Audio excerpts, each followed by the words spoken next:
Hello, hello, testing. We will call the meeting to order, quorum being present. I will entertain a motion to approve the minutes of the regular board meeting of January 13th, 2021. So moved. Second. All in favor? Aye. All right. Outstanding invoices. Hey, Mr. Chairman, the total should be, Yeah, forgot to carry the one. It should be correct. 21022.17 for the total. Excellent. Glad you caught that. Computer caught it, but anyway. The Veolia for March, next month is 242,164.14. The January septage, Veolia was 2,369.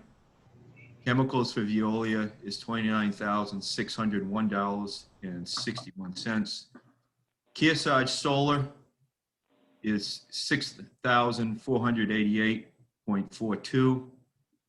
And American Connell, a little work on the Nippities, probably an older bill, $399. Motion to accept the outstanding invoices. So moved. Second. All in favor? Aye. Aye. And then payroll is 1236 for yours truly. So moved. Second. All in favor? Aye. Aye. Okay.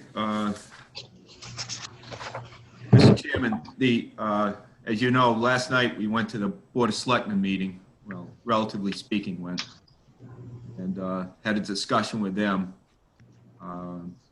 about the article. I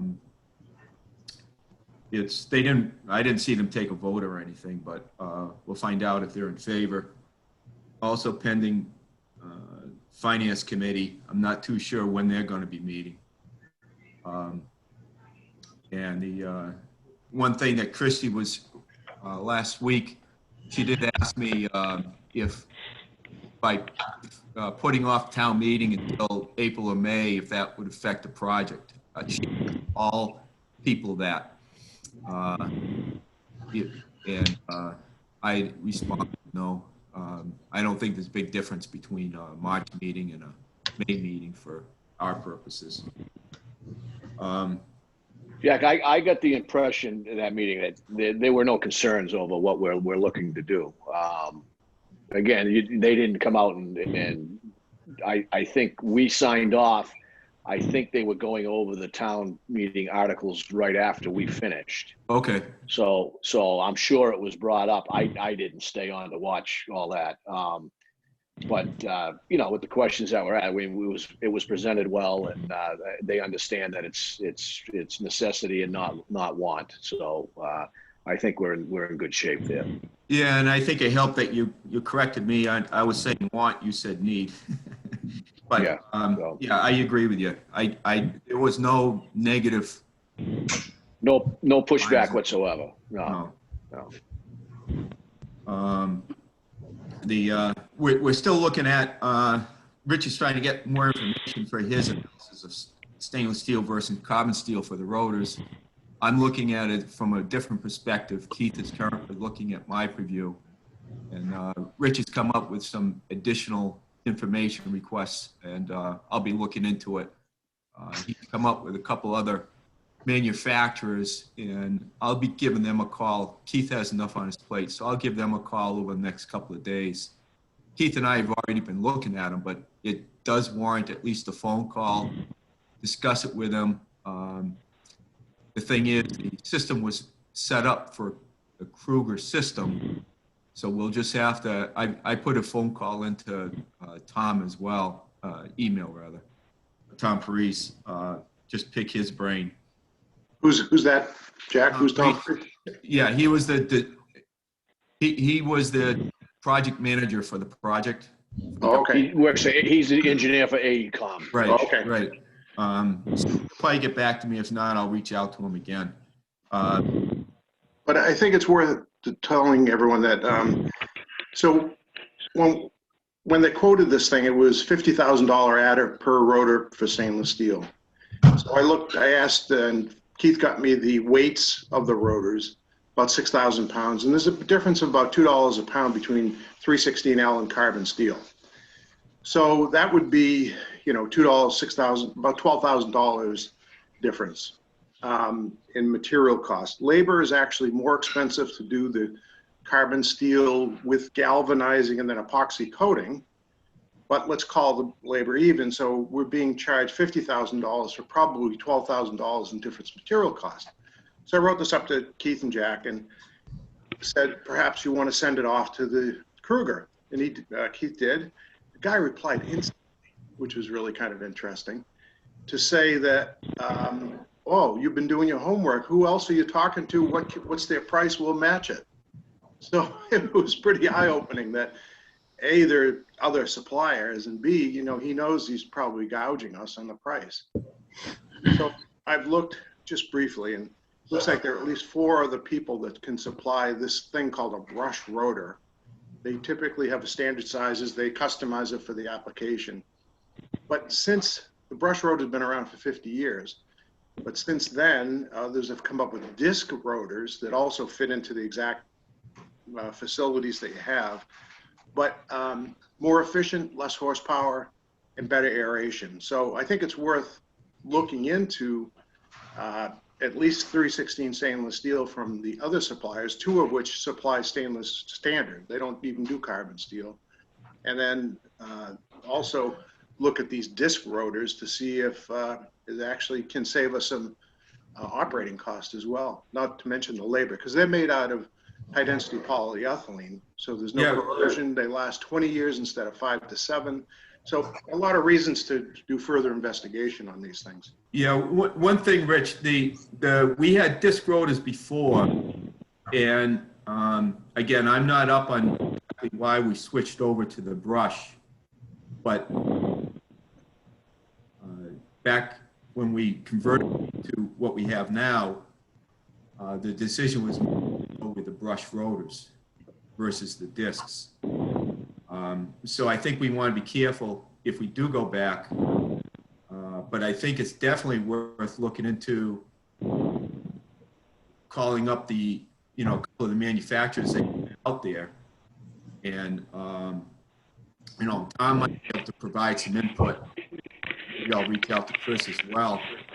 Why we went to the brush versus disc, but how long ago was that, Jack? If I think next meeting, if we're still up in the air, maybe go out, put it out to bid, to supply the rotors. If the other manufacturers are saying they can supply the rotors, I'd say we go out to bid and have them. To Jack, to that point, I wouldn't want to do that until we knew we were getting apples to apples. Exactly. Because, we put it out the bid, we're going to get stuck with the low bid, and it may not be what we're looking for.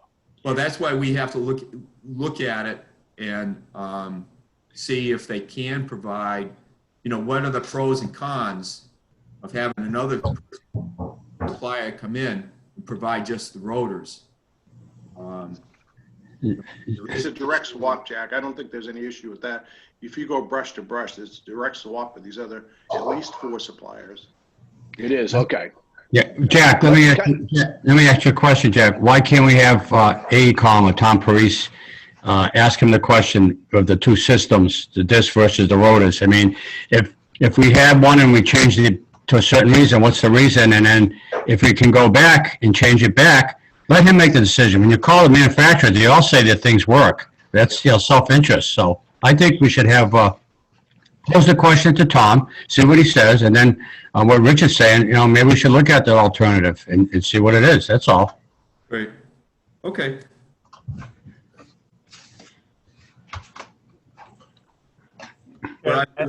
What I'll do is I'll ask him also if he thinks it's a good idea to, I did switch I'll ask him that question too about switching over to a a different manufacturer for the brush, just for the rotors type of thing. See what he says on that. Another question, if I can, Jack. If we've already done one replacement, how's that impact us on the rest of these? It may be that we have to replace that one as well. You know, we'll have to see if we're saving substantial money Right. with a different manufacturer. That kind of pays for paying for the third. Well, you know, that'll have to be a decision that we decide at that time. I think, you know. Yeah. I think if we go to- Let me ask one other question. Oh, and Rich brought up a good point. When you do the carbon steel, you galvanize it, you epoxy it. I'm doing that in a couple of my things down at the fish house down the Cape. And once you get one little pit, one little area, salt water gets in there and it goes through that stuff and it's going to be flawless. So the stainless steel still seems, or some polyethylene, whatever it is, should be the long-term choice for this thing. Yeah, I think that was in Rich's email, if I'm not mistaken, about the fact that there are issues with epoxy sometimes. Is that right, Rich? Exactly, and Fran hit it right in the head. And I talked to a friend of mine that does wastewater equipment for Evoqua, and he said the exact same thing, Fran. Epoxy, you get one flaw, and that's it. It's going to corrode right there, and then you've got some major issues. So, and that's why I think these other two manufacturers don't even offer it as carbon steel, galvanized or epoxy coated. They just go straight to stainless steel. Right. Okay.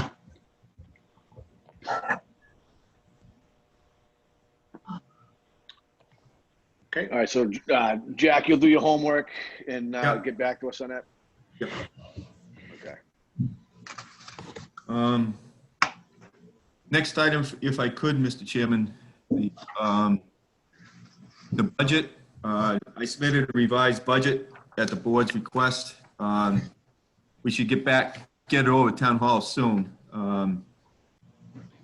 Christy didn't seem to mind, but I got the feeling that Leah was a little upset. She's the chief financial director or whatever she is, but she said might as well. So, but the, you know, I basically doubled the salary of the position. And so the total salary and wages now is a total of $31,464. It was $1,800 for the board and $29,664 for my position. To the board, I'm trying to dig out the right page here.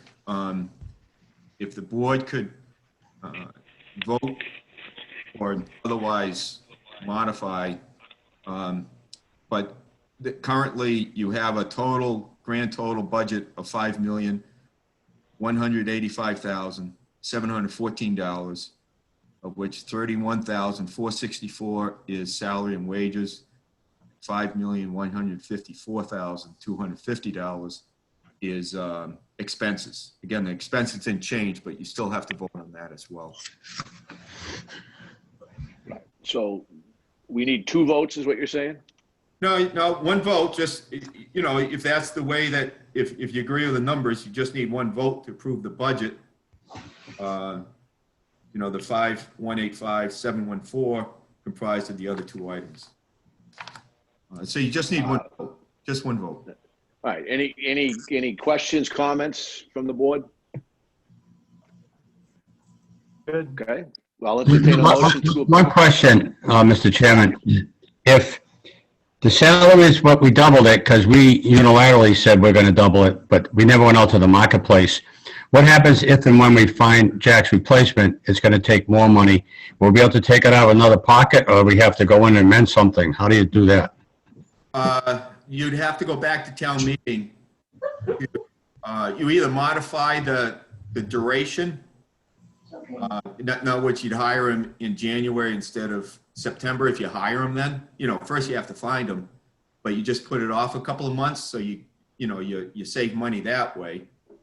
Or you have to go back to town meeting at the next town meeting to increase your salaries. you can't switch from expenses to salaries or from salaries to expenses. You can switch within the items, but you can't go back and forth between the two. It seems like an awful lot of political work to try to change that number. Why can't we, and I'm just talking out loud here because I don't know the system, but why can't we put a higher number in now and have it? That doesn't mean we have to give the applicant that salary. Can't we just put the overage back into the budget and just to play it safe versus shortfall? We can't find anybody? You could do that as well. So, you know, it's Hold on, Jack. Hold number, on, whether hold you on, Jack. double it or triple it. Jack, hold on a second. Jack Peralta, are you following what Franny's talking about here? Yeah. If we put a specific number in this line item, Yep. don't we have to define what we're paying the person?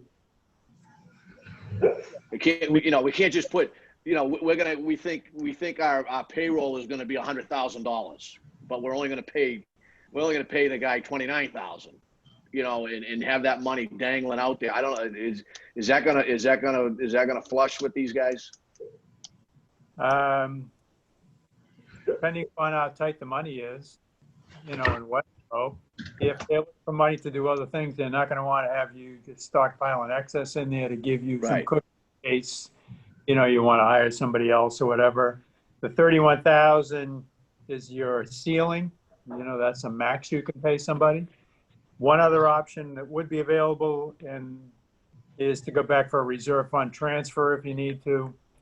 And I'm not sure if that works with the treatment plant board as opposed to a town employee that works for the town. So that'd be another question, I guess, for Kristen. Yeah, the issue with reserve, Jack, is we haven't done it. I don't even know if we did it at all. If so, just once. But because it's you get the funding from both towns, reimbursements and all that. It's not strict. It's not like the engineering, the DPW would go and get a transfer. Right. It's more complicated than that.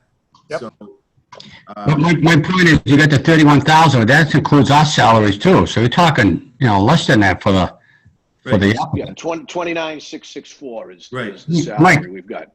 Mike, that 29 grand, you spend that on beer each year. Come on. A little more.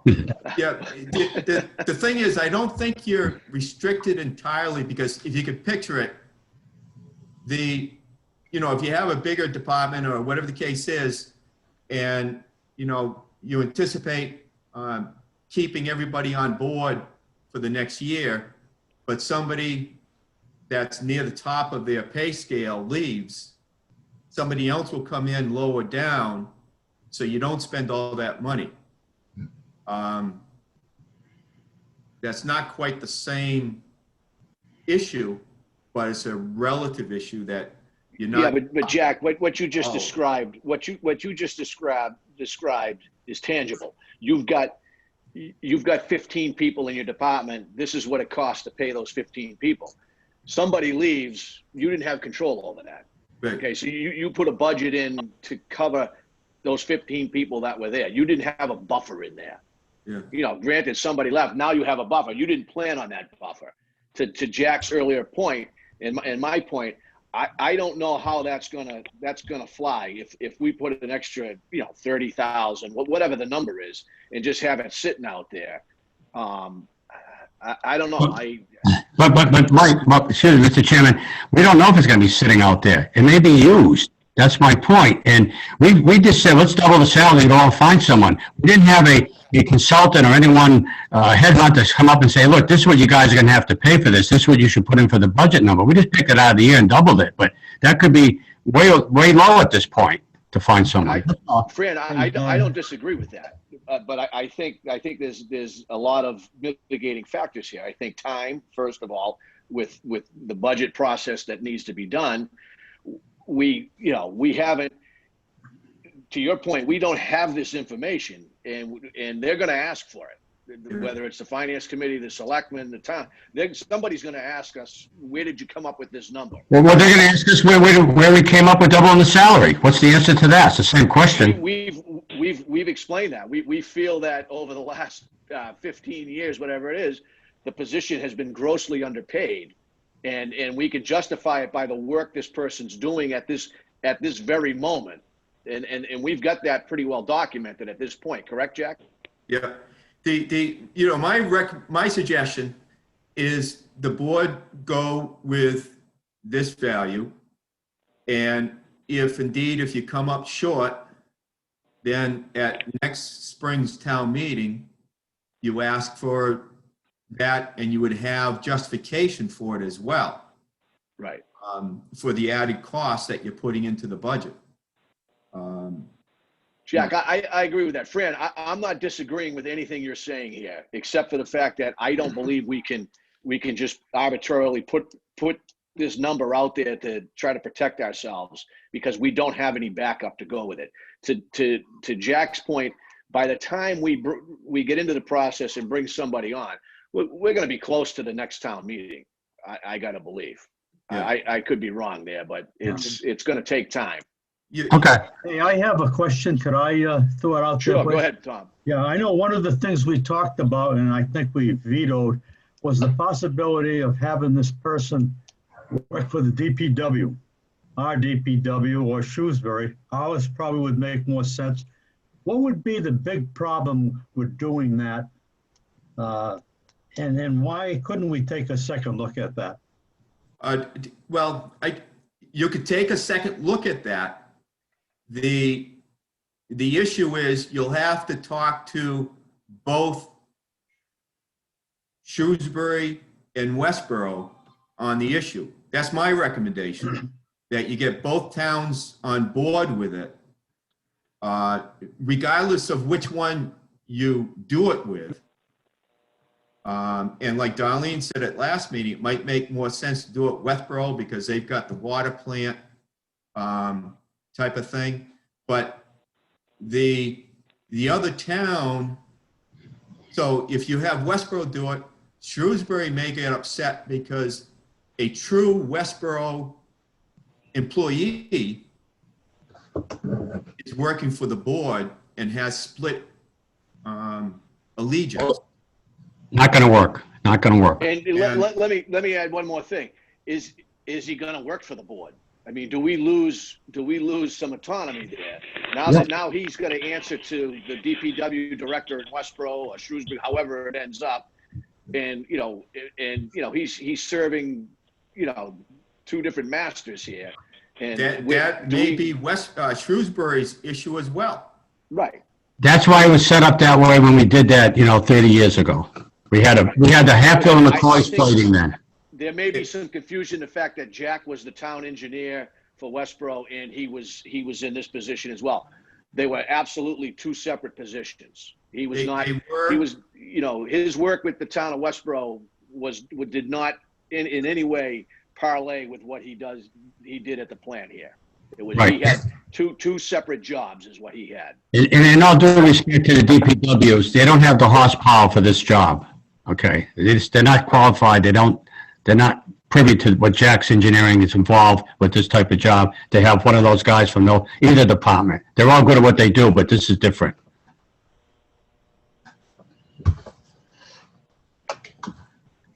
So it sounds like we're making decisions without even looking further. What about talking to the DPW manager to see if they'd be willing to do that? And talk to the town of Shrewsbury and see if they'd be willing to do that. I mean, you'd have a lot of control over the cost. It doesn't work. It doesn't work. Well, if you don't try it, it's not going to work. That's for sure.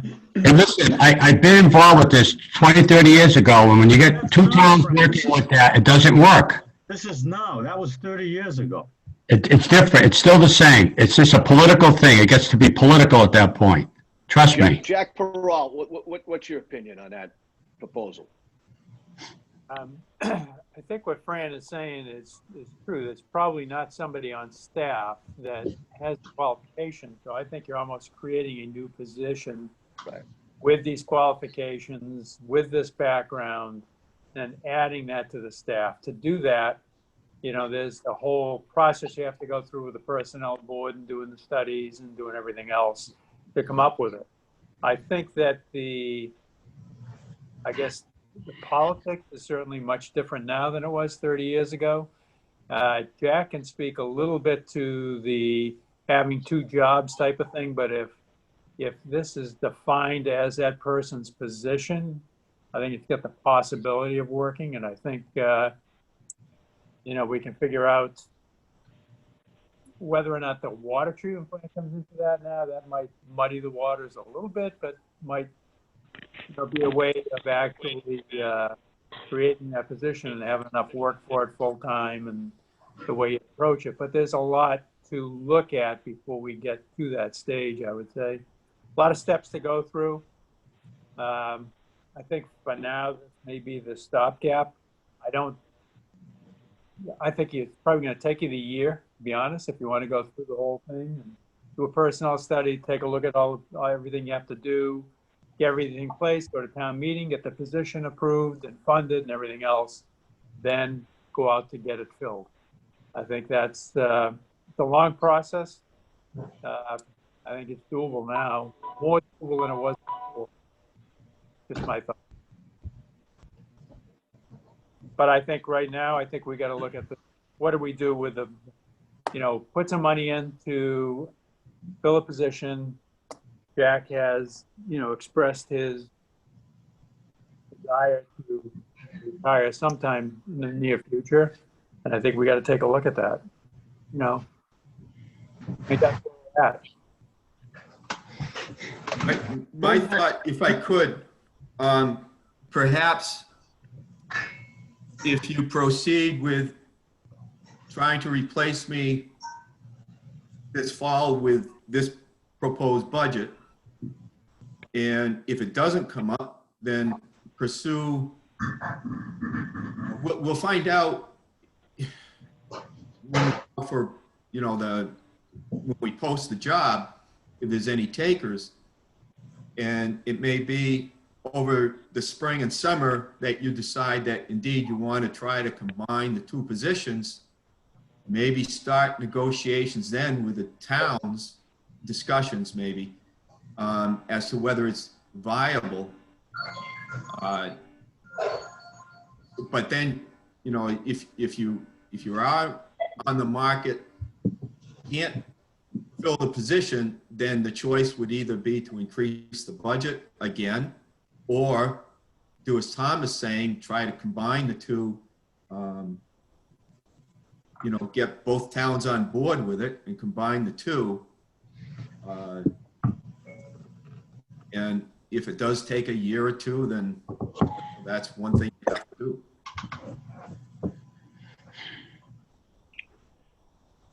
Just food for thought. Jack, I agree with a lot of what you just said. I think my thought is to proceed with what you've put together on the budget now. Okay. We plan on, the plan I think is to start the search probably in the fall. We want to get through the RFP process, correct? I think we kind of agreed on that last probably meeting. Started early fall, late summer, early fall. Okay. And then I think, when we advertise it, we don't put a number on it. We, salary negotiable, according to qualifications, blah, blah, blah. However, we can frame that, however we deem necessary. Right. And then we start accumulating the information we need to make an educated decision. If it ends up we have 3, 5, 10 candidates come forward and the numbers are all over the place, or the numbers seem to be consistent, and they give us absolute sticker shock or whatever, then we can go back to the towns, to Tom's point, go back to the towns and say, hey, this is what we've come up with to try to fill this position. We have another idea, and then present it to them and see, to Jack's point, it's going to have to go through personnel. It's going to have to go through both boards of selectmen.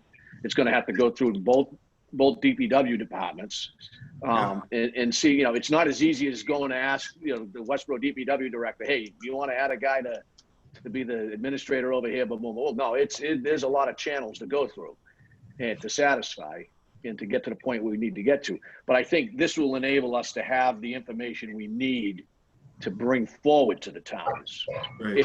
If we so choose that, we may be talking ourselves out of this thing. We may, you know, and Franny, I agree with what you're saying. You know, it's going to cost some money to bring somebody in, but let's find out what that cost is first, and then move forward from there. In the meantime, we've got to put a budget through, and I'm just scared of throwing a number out there that we're not going to use, and then all of a sudden we're going to get a lot of blowback, and we're going to need to do a lot of explaining, and we're not going to have the answers, and we're going to come out with a lot of egg on our face. You know, Tom's question is kind of like the question last night about the plow truck.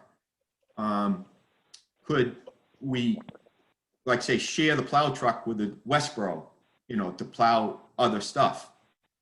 And, you know, the answer is, well, then you'd have to get the other two towns' permission because they help purchase the plow truck. So it's not as easy as you think, because the board is a quasi-town, quasi-everything jurisdiction. Right. It's a funky thing. But I don't think it's a suggestion that we bypass altogether. I think we do our due diligence as far as looking to hire somebody for the position, and then circle back and say, you know what, maybe it's a better idea to try to do it the other way and present it to the towns with the information that we've gathered, you know, the financials and all that other stuff, and, you know, and see what they have to say about it. Right.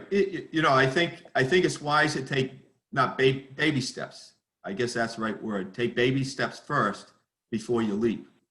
Yeah. I think walk before you run, for sure. You know, and you know, we need to do our homework. I mean, we need to, you know, but unfortunately, we don't have time to just drop this and say, okay, we're going to go out and we've got to get this budget in.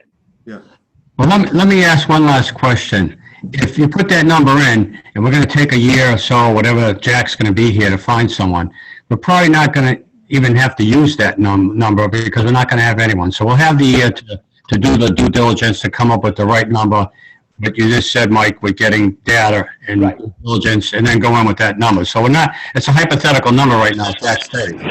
I think we can go to do the investigation and come up with the right number. I agree. That's my point. Yeah, I think that's the prudent thing to do. I think it's again, you know, there's not a lot of free money hanging around out there, and anything that we try to buffer is going to get pushback. It's going to get a lot of pushback. Okay. I mean, Back to Frank's original point, if you look at 10 hours a week, this guy's gonna have to put in, it's probably more than that initially, but say 10 hours a week, that's a rate of $56 an hour. I'm not sure you're gonna find an engineer / administrator, but $56 an hour sounds too low. But you know, all things considered, where we are and time, maybe we just go with what we've got, but I really don't think we're gonna find anybody for $29,000 for the job. Rich, I don't expect to. I don't disagree with you. But you know, again, what is that number? And if we put that number in now and can't justify it, it's going to get thrown back at us. That's the problem. But Mike, let me this what Rich just said. If we put 10, 12 hours a week times the prevailing rates of engineers, which are $125, $150, that's enough justification right there to come up with a number, period. Because engineers have a certain rate. We know I don't disagree with you, Fran. But if we're not gonna spend that money, I don't think we're gonna be able to put it in the budget right now. I think that's a number for down the road when the next budget comes around. But if you that put, person's not going to be on board. But if you put the 29,000 in now, and then you go back and it's 75,000, someone's going to say, how come it was 29,000 now it's 75,000? Now you got a benchmark that you set. They say, you guys. It's been, what has it been? It's been 1,400. You know, I mean, and now we're putting it to 29. I don't know. If There's no, if you put it, this, let me finish, okay? If you go, Rich brought out a good point. If you put in the amount of hours that it takes Jack, and that's a quantifiable number right now, and you put in the prevailing rate of an engineer, forget the fact he's an engineer, he's an administrator, and he's an accountant, and he's a political guy. You just put the straight engineering fee, all right? You can take that out of any consulting firm's spreadsheets. They have the rates right there. And you say, this is how many hours, and this is what it's gonna cost. That's the number we should be using as a benchmark. That's all I'm saying. And you can justify that. The thing is, like say, I think Rich's hour is a little bit high. I don't spend that much time. Some weeks I do, but not every week, for sure. But typically, you know, not now because things are busy right now between the RFP, the article and stuff, but typically, you know, I'll do 10, 15 hours a month. You know, but I signed up for it a long time ago, but so we can justify, I think, you know, somewhere around 15 to 20. I got offered at 10 a month. Again, I'm talking a month. And I think it's easier to justify 20 a month. That's twice as much. But 10 or 20 hours a week, I think is high. That's a lot of time. But for a brand new guy, Jack, coming in, he's got a lot of learning to do. He's going to be putting in a lot of time just to get up to speed. okay, and then Rich, when he's up to speed and he's doing the hours that Jack's doing, he's making twice as much as he should be making. Yeah, that's an issue, certainly. You know, I mean, if we go by the hours that Jack just put in, the 20 hours a month, okay, and that's on the high side, Jack, right? Okay, on average, Yeah. that's $36,000 a year. Right. We're not that far off here, you know. With the number you have plugged in there now, you're going to get about 16 and a half hours a month at $150 an hour. Right. Exactly. To work out. So, you know, I guess I got to just go back to agreeing with Mike. You know, you got to look at the big picture. There's a defined pot of money out there. And the way the things are shaping up, the way it looks right now, I know the other night, Shrewsbury's school superintendent painted a pretty grim picture of what's available to him and what's coming up next year. I mean, between the COVID stuff and everything, all the other expenses they've had, and with it, it's pretty hard to get up there and say, you know, hey, we want this 50 grand. We're not sure how much we're going to get for it, but this is what we think it might be. At the same time, town meeting saying, all right, superintendent goes up and says, we're laying off 25 teachers. We're getting rid of all the teacher aides. We got to get, you know, we can't hire cops and firemen this year and all that kind of stuff. You got to look at what you're competing with for that money. It just isn't there to just say we need it, put it in there. So I think that's, unfortunately, that's where we're at. I think you got to thought is go with the number we have, you know, the best out of it we can. Like Jack said, we do have a little bit of flexibility, which we're lucky, because we can start the person at a different time if the amount of hours or the rate doesn't quite work out, start them a little later. Jack has been flexible for us, and we're really lucky with that. Then adjust it next year in the budget. And I think that's the way we got to go. That's just my opinion. Just call me Tom Brady. There you go. Yeah. Yeah. Hey, Jack, how many trips to Westborough do you make per month on an average? And the show's going out of her way trying to. Right now, I don't come up at all because of COVID. You know, I was thinking coming up because of the rota situation, but typically before COVID, I was doing, if nothing was going on, just came up for the meeting. It would be good for me to come up twice a month. You figure somebody new going there once a week to get their feet wet on the whole thing. So it should be once a week for the new person and then see how it goes. When I was local in Grafton, it was, I'd say every week, every other week, I would go in to talk to the plant manager and stuff like that. How about the town? You would have some contact with them as well, right? Only as necessary, Tom, only as necessary. So the answer to that question, no. Like say they reach out for me for questions, both Jeff and Chris. Back when Walden was there, I didn't have any contact with Westborough. But I only talk to them as needed. I don't go in for meetings per se or anything.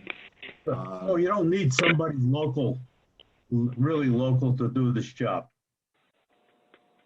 That's correct. At least, you know, no, you don't need somebody going in every day or anything like that. You know, the board's fortunate because you have good contract operations. You have consistency there, relatively speaking. Hopefully Keith provides pure consistency. So it's not, if they were changing managers, if Veolia was, if they were not a team player, it would be a totally different issue. You know, if you had to look over their shoulders all the time and stuff like that, it would be a different issue. But, you know, right now, everything is going good. Veolia is working well. Keith is working well. So it's not necessary to go in any more than that. But again, I know the plant too. I forget a lot of issues, but details. But the person, once they get to know the plant, they can go in a little bit less frequently, I think.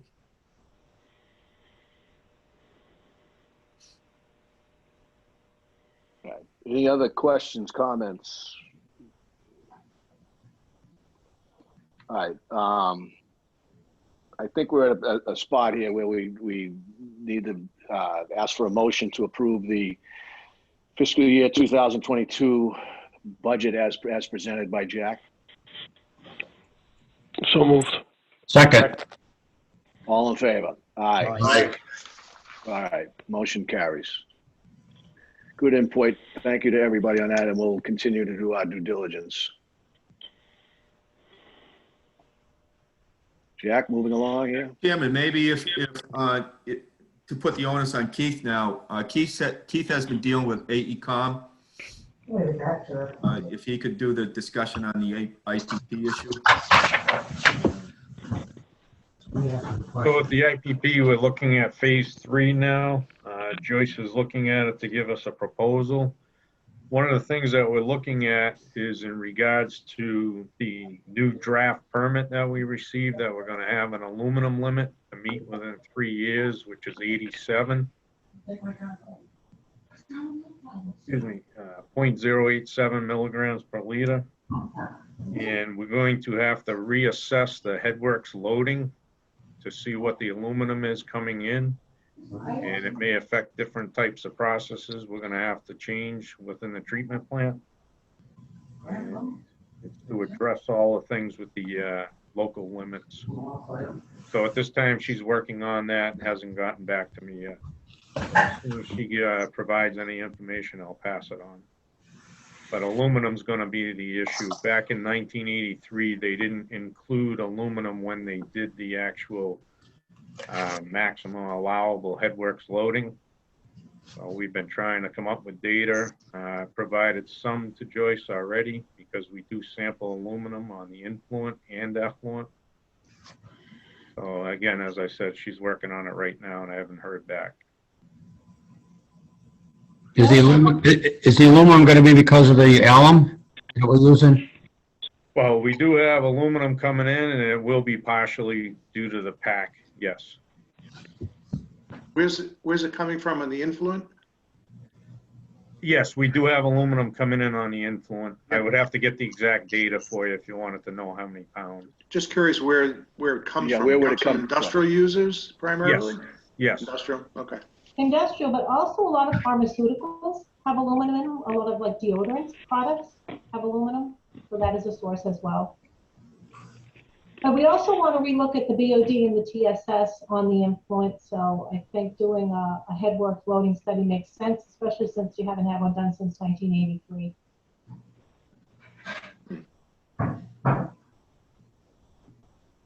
Yeah, and unfortunately, we kept on putting it off. Little history, we just kept on putting it off because various things going on, and then because we were waiting for the new permit. Now the new permit's coming out, and we have the upgrades all done. So now it's time to do what we should have done 10 or 15 years ago.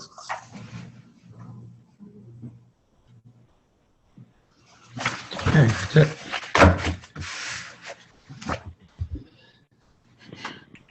All right. Anything else, Jack? Not for me, Mr. Chairman. Anybody else? Okay, looking at the calendar, our next scheduled meeting would be March 10th. If we can continue to reach out ahead of time just to make sure that date's good for everybody, that would be great. And that said, if there's nothing else to come before the board, I'll entertain a motion to adjourn. I'll move. Second. All in favor? Aye. Aye. All right. Have Thank a you, good everybody. See you, everyone. Happy St. Valentine's Day. Thank you all. Thank you. Thank you. Thank you. Bye now. All right. We'll see you. Thank you. Bye-bye.